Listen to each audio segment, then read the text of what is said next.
So now you have self-empathy. What do you do with it? By starting to understand yourself, you can start to understand other people. Let's go back to our definition of affective or emotional empathy, which is I feel what you feel. Now, when somebody else feels something, you're connected to yourself and you already understand what that is. Or you can look at them and say, I don't really understand what that feels like, but I can understand at least as far as I can. I was working with a female doctor not that long ago, and I actually bring this up in my book. And she was from Pakistan. Well, is. I was working with her. She is still present tense. She's from Pakistan. She's a female doctor at a facility in the Midwest.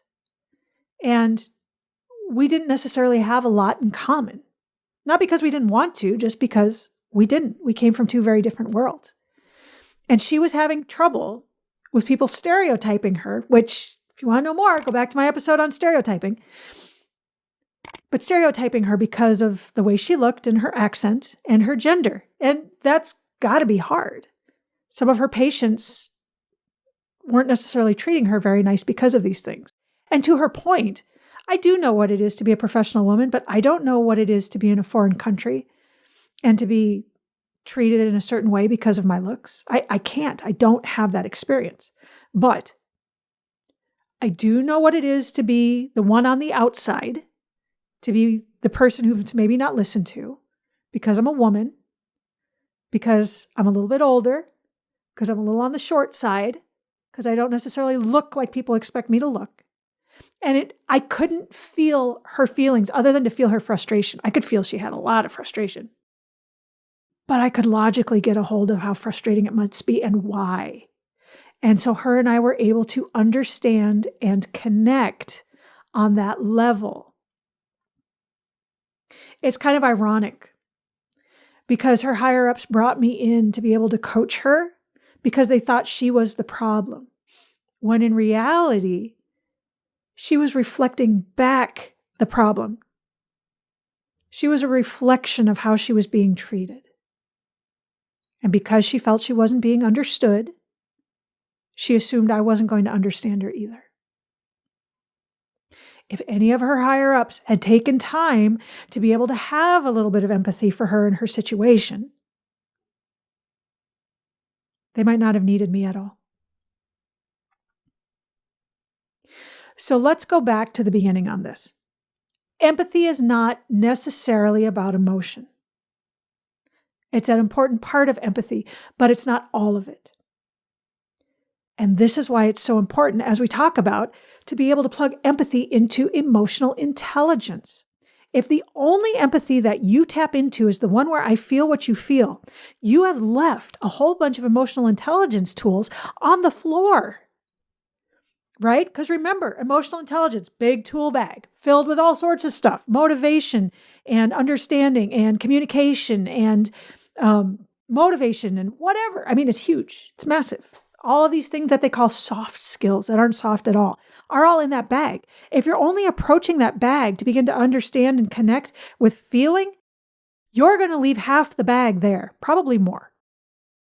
So if you want to be able to lead with emotional intelligence, if you want to be able to connect with people on a higher level, we need to release this idea that empathy is only about feeling. Self-empathy is the first step. Understanding how to have empathy for yourself is the beginning. Cognitive empathy is also a good step. And this goes all the way back to that person who told you and me and everybody else, how would you feel if you were in their shoes?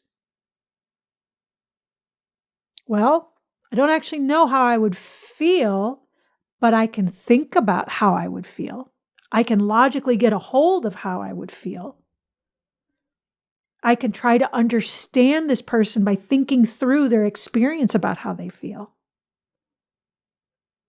You're bringing the full weight of empathy to bear when you do that. You're not just hanging it up on one little tiny piece of it that says feeling.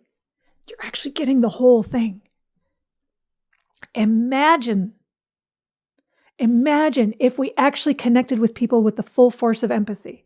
I think of this a lot like the human brain. You know how they talk about that we only use 5 to 7% of our brain, and everything else, there's stuff happening, but we're completely unaware of it.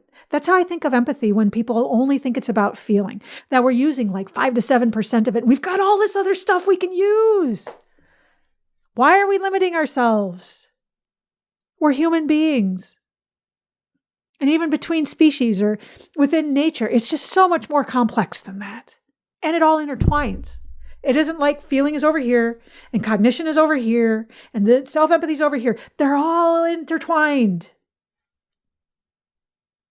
So next time you hear the word empathy, I want you to do 2 things. I want you to think about how you've shown yourself empathy in the last 24 hours, right? Research says we have 7 to 9 opportunities to show empathy in any given day. So which ones of those are you showing empathy to you? The second thing is to remember that this is just much bigger than we're allowing it to be. We've simplified it, and that's kind of a shame because there's a whole lot more there.